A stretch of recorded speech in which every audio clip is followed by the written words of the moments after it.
Hemos tenido mucha suerte.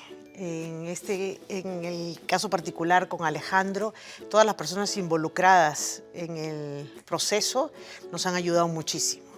Estamos hablando desde las asistentes sociales hasta la casa worker, el abogado.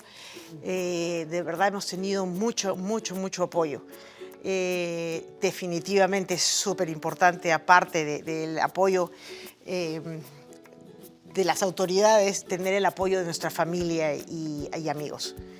Hay muchos casos de niños de habla hispana y usualmente estos niños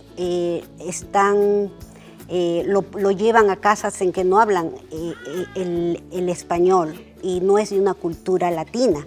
Entonces, no solamente con sacar al niño fuera de su hogar, sino también de ajustarse a una nueva cultura. El foster care realmente es una obra maravillosa.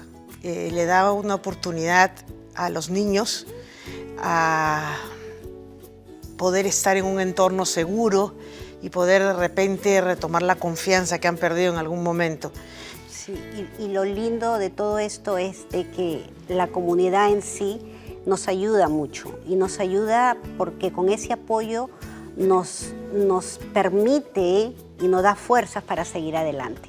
Es una tarea ardua, pero bellísima. Una satisfacción maravillosa. Exacto. Y sabes, todo esto se hace simple y llanamente por amor.